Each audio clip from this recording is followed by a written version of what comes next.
a lot of changes in Medicare rules. And if you are planning to start your own medical practice as of January 1st, there cannot be a better timing than this. You typically start 3 to 6 months in advance when you want to launch your medical practice. Credentialing process alone can take up to a year. Yes. There are 3 or 4 most important tasks which you need to plan for.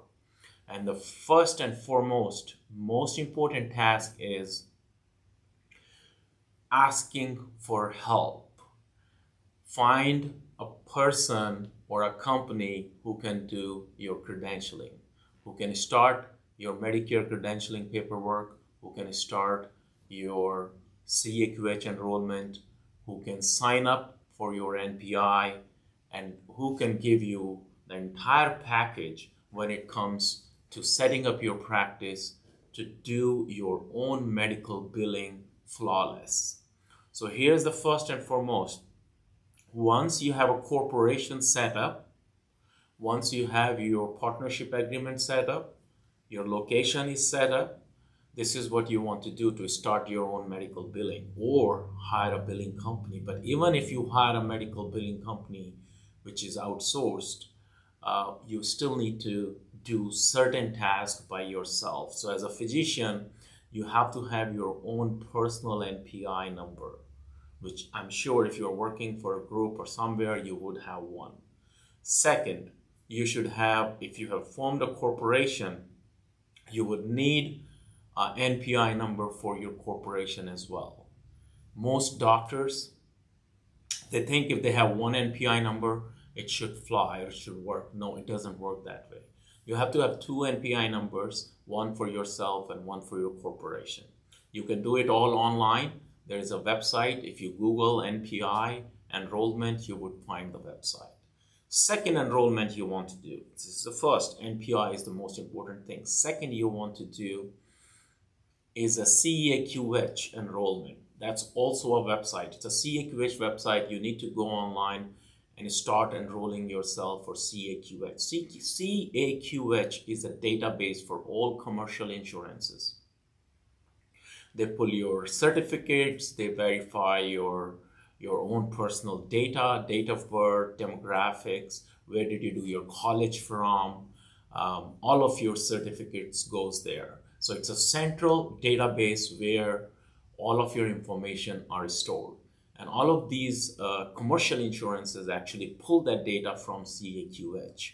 So it is very organized. You don't need to depend on anybody else. You yourself should do these 2 tasks, and NPI enrollment and CAQH enrollment, because that way, even if you have to change your billing company or do something else in future, or even work for a group or send your information to the hospital, you have these 2 information in your hand as and when you need it. They're connected to your email address, and it can be organized, asked, updated. You can always create additional users in your NPI Medicare enrollment website. It's called PICOS. And I would suggest you should do that PICOS, or you should hire somebody who can do PICOS for you. But PICOS is basically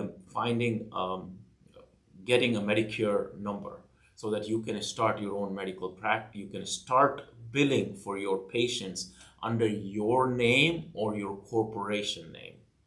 So first we talked about NPI. Second, we talked about CAQH. And third and most important task, applying for a Medicare number through PICOS website. You can do it all online. You don't need to send traditional Medicare application, which 5 years ago, 6 years ago, people used to do that. Remember, all these 3 things, as a doctor, as a physician, you have to do it by yourself, because if you do it, you can ask for help. You can ask your medical biller for help, but you should have a control over these 3 information online. So this is my session for today. I really want to invite you to subscribe my YouTube channel.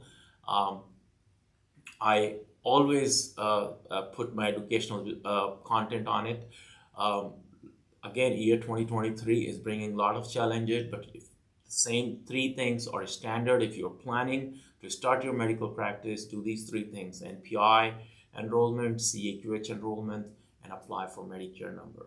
So wait for my next video. I'm going to talk about different aspects of medical billing which you should ask or you should do when you start your own medical practice. But for now, go ahead and do these three things.